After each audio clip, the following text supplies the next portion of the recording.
composer une chanson. Je vous dévoile mes techniques faciles et rapides. Bonjour à tous, je suis absolument ravie de vous retrouver pour cette nouvelle vidéo. Bienvenue à toi si tu es nouveau sur ma chaîne, tu vas retrouver ici une quantité de vidéos sur la voix, le développement personnel, le mindset, des exercices, des échauffements, enfin bref, un joyeux contenu que je suis certaine que tu vas adorer, donc n'hésite pas, abonne-toi, actionne la cloche et rejoins la communauté. Aujourd'hui, je réponds à vos questions. Je vous ai posé la question en commentaire, qu'est-ce que vous aimeriez pour les prochaines vidéos? Et notamment, une des choses qui est venue dans les commentaires, c'est comment composer. Peut-être que vous ne le savez pas, mais je suis compositrice. J'ai déjà composé un album d'enfant, un album pour moi-même. Ça fait partie de mon métier. Je suis également chanteuse et coach, etc. Enfin bref, tout ça pour vous dire qu'aujourd'hui, je vais vous partager mes petits secrets, mes techniques de comment moi je fais pour composer. Alors, c'est peut-être pas la technique universelle, en tout cas c'est comment moi je fonctionne. Peut-être que ça va vous aider, que ça vous donnera des clés, et en tout cas je l'espère, parce que c'est selon moi une technique qui fonctionne très bien, qui est efficace et qui est vraiment facile. Juste avant de démarrer, je me présente très rapidement, je m'appelle Elena Hirstel et je suis votre coach vocal depuis 2013 pour faire de votre voix votre allié numéro 1. Rejoignez-moi également sur Facebook et sur Instagram. Dans la description, je vous ai laissé une petite vidéo, elle est inédite, cliquez dans le lien, croyez-moi, vous ne serez pas déçus.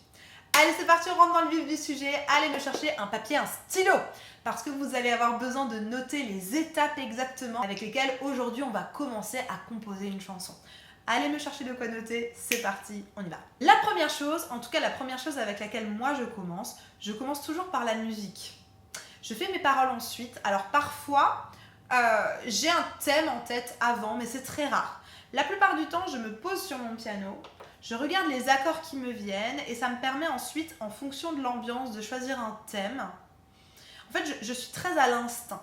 Je regarde à l'instinct, ce jour-ci, qu'est-ce que j'ai envie de partager, qu'est-ce qui me parle, qu'est-ce que j'ai à l'intérieur, qu'est-ce qui sort. Ça me permet d'être vraiment dans l'intuition et de produire quelque chose qui est très authentique. Donc moi, je fonctionne comme ça, donc à partir de la musique. Donc je vous propose, on va regarder ce que ça donne. Je vais essayer de trouver quelques accords. Donc moi évidemment je pianote un tout petit peu, alors pas grand chose. Je pianote un petit peu mais ça me permet d'avoir quelques petits accords. Donc si vous n'êtes pas pianiste, je ne sais pas si je peux vous conseiller, mais je vous conseillerais quand même de regarder un petit peu comment fonctionne le piano ou la guitare, si vous êtes guitariste. Commencez par faire un espèce d'enchaînement d'accords et de voir si ça vous inspire. Donc là simplement ce que je fais la plupart du temps, c'est que je suis sur mon piano, j'essaye de faire des enchaînements d'accords et je vois ce qui me parle, ce qui me plaît. Donc je vais y aller à l'intuition, comme ce que je fais pendant mes séances d'écriture. On va voir ce que ça donne. Alors là, ce qui me manque, pour être très honnête avec vous, c'est ma pédale. J'ai pas de pédale, comme vous l'avez vu. J'ai changé de décor, je suis actuellement à Miami aux États-Unis. J'ai acheté un piano spécialement ici pour faire les vidéos et malheureusement, la pédale est en retard. Donc ça me manque, j'aime beaucoup avoir cette pédale, ça me permet d'avoir des nappes. Donc on y retourne, on va voir ce que ça donne. Il y aura peut-être des fausses notes, c'est pas grave. L'idée c'est juste de voir où l'intuition m'emmène.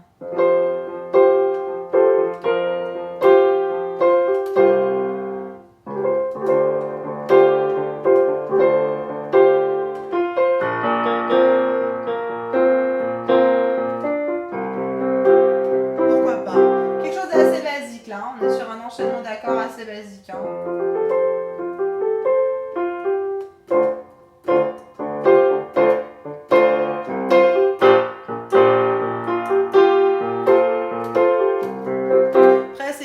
Hein. Ça marche bien. Donc là, Fa majeur, Ré mineur,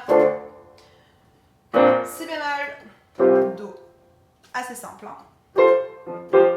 Donc voilà, je vais commencer comme ça. J'ai ma suite d'accords qui m'inspire.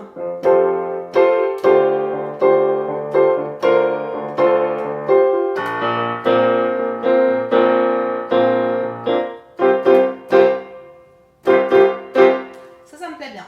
Donc du coup maintenant, deuxième étape, ce que je fais la plupart du temps, c'est que je vais commencer à fredonner par-dessus pour essayer de trouver une mélodie qui pourrait matcher un petit peu avec ces accords-là. Donc vous avez vu, j'ai déjà donné une direction à mes accords, j'ai trouvé quelque chose d'un peu dynamique.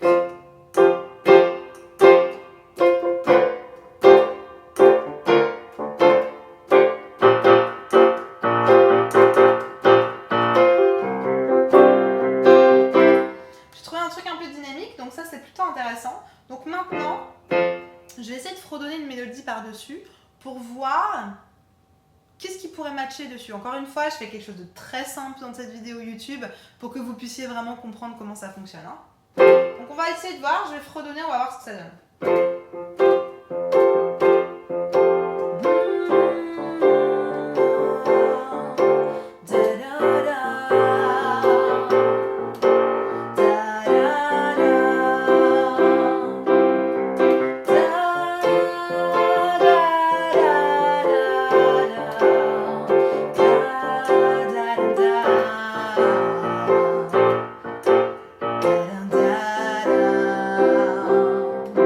Par exemple, ça pourrait être un couplet, ça, je recommence.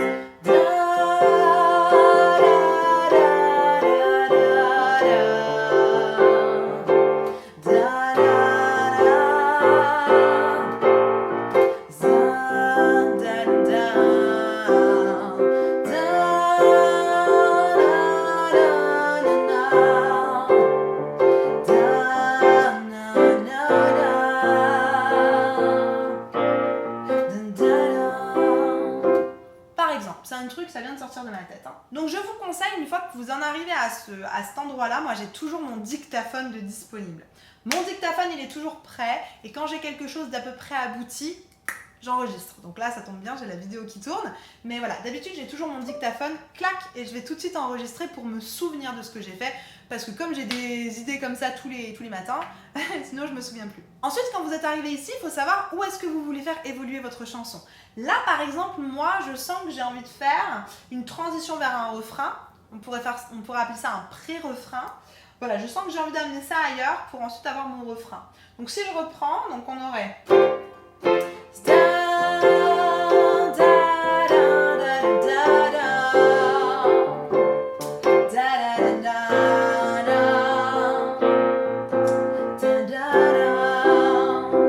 donc là, peut-être que je vais changer mes accords pour amener un espèce de pont. Qu'est-ce qu'on pourrait faire ?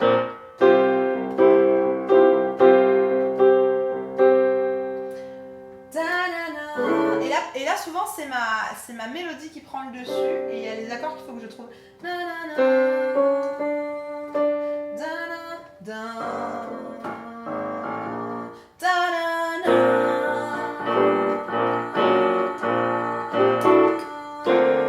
Non. Voilà, je cherche un peu, je tâtonne. Hein.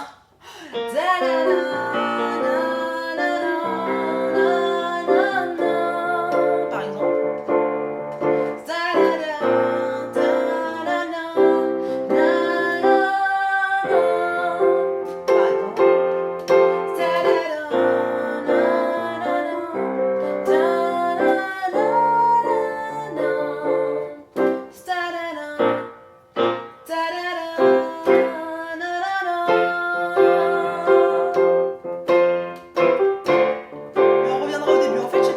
Refrain, un refrain.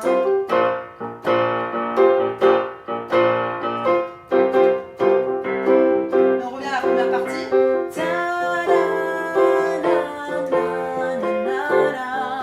Etc. etc. Vous voyez, c'est comme ça que je construis un petit peu. J'ai mes accords de départ, je fredonne par-dessus. Le fredonnage me donne une direction de mélodie. Ensuite, je construis ma mélodie qui suit. Et là, c'est les accords que je rajoute par en dessous. Donc la deuxième étape, elle est inversée en fait. Et ensuite, troisième chose très importante, il va falloir mettre du texte.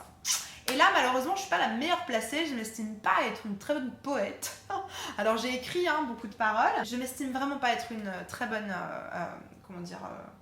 compositrice de texte, ou auteur, on va dire ça comme ça. Mais là, ce que je vous conseille, c'est de choisir un thème. Et un thème qui vous inspire par rapport à la mélodie, par rapport à ce que vous avez là. Qu'est-ce qui pourrait être comme thème ? Je sais pas, il y a le soleil qui couche, moi ça me fait penser à un soleil levant. J'avais écrit une chanson comme ça sur un soleil levant qui s'appelait L'espoir renaît. Parce que je trouve que quand le matin, l'aube arrive, ça redonne espoir en une nouvelle journée, en de nouvelles choses qui vont se passer. Donc j'aime beaucoup cette idée-là. Donc on pourrait repartir là-dessus, hein, je sais pas moi. Et souvent moi j'improvise des paroles aussi. Je sais que j'ai mon idée, voilà, l'espoir, le matin, le soleil qui se lève. Puis après, on improvise des paroles. Alors, je suis pas la meilleure là-dedans, encore une fois, mais je sais pas. L'aube se lève ce matin. J'ai l'espoir en un jour nouveau. Et du coup, là, j'ai adapté un tout petit peu ma mélodie et mes accords en en fonction de mon texte parce que j'avais envie de rajouter un bout de phrase. Donc j'essaie de la refaire, je sais même pas si je m'en souviens. Le jour se lève ce matin. Je sais plus ce que j'avais dit après. C'est l'espoir d'un jour nouveau. Et donc on arrive, on a deux espèces de phrases. Le matin, donc on a une rime en un, un jour nouveau. Donc ça voudra dire qu'on a ce qu'on appelle des rimes croisées. Donc ça veut dire que sur 4 phrases par exemple, le premier c'est un, le deuxième c'est o, donc de nouveau un et o. Si je reprends une nouvelle phrase, qu'est-ce que je pourrais dire? Une rime en un, on pourrait dire un jour nouveau. J'ai l'espoir que demain, voilà, ça rime avec le matin d'hier. J'ai l'espoir que demain. Et maintenant, il me faut une rime en haut. Je puisse. J'aime pas le puisseux, ça n'existe pas, donc je puisse en haut me créer un avenir beau. Oh, on s'en fout. Enfin là, c'est un peu bizarre, me créer un avenir. Si je remets nouveau, c'est comme avant, mais vous avez compris, de nouveau haut. Enfin bref, tout ça pour vous dire, les paroles c'est pas mon truc, mais vous avez compris comment ça marche. L'idée c'est juste, vous partez de votre na na na na na na, et puis ensuite le jour se lève ce matin, un jour nouveau, etc., etc. Et vous allez comme ça construire votre chanson. Il n'y a pas de choses un peu farfelues. Encore une fois, je vous ai présenté la manière dont moi je prépare mes chansons, c'est absolument pas un absolu, c'est vraiment juste pour vous partager comment moi je compose, quelles sont les techniques que j'utilise pour composer. N'hésitez pas à mettre un like si vous avez appris des choses, si vous avez apprécié cette vidéo. La barre de commentaires est à votre disposition si vous avez encore des questions, des suggestions, peut-être des petits trucs et astuces à partager avec toute la communauté. Si vous voulez que je vous accompagne pour vous aider à la composition, pour peut-être avoir un avis sur vos chansons, etc., dans la description, il y a un petit lien vers un formulaire. Remplissez-moi exactement votre problématique, comment je peux vous aider. On va en prendre connaissance avec mes équipes et si votre profil fait partie des personnes que j'ai l'habitude d'accompagner, on vous proposera avec mon équipe un appel de bilan vocal. Pendant ce bilan vocal, on va simplement réfléchir ensemble à quelle est la formule d'accompagnement, quel est l'accompagnement qui vous correspondrait le mieux pour résoudre votre problématique de manière efficace et durable. Je vous ai préparé une vidéo juste ici qui s'appelle « Comment bien choisir sa chanson ?» Quelle est l'importance? Pourquoi est-ce qu'il faut bien choisir sa chanson? Et à mon sens, ça va dans le sens de la composition. Pourquoi et comment vous devez orienter votre composition. Donc vraiment, allez regarder cette vidéo. Ça va vous donner des idées pour vos compositions, pour vos textes, pour les orienter correctement, pour que ça vous ressemble. En attendant de vous retrouver tout de suite dans cette vidéo, je vous souhaite une bonne journée, une bonne soirée. Prenez grand soin de vous. Likez, abonnez-vous, partagez cette vidéo. Et n'oubliez pas, tout est possible. Je vous assure, tout est possible. À très vite, on se retrouve dans cette vidéo.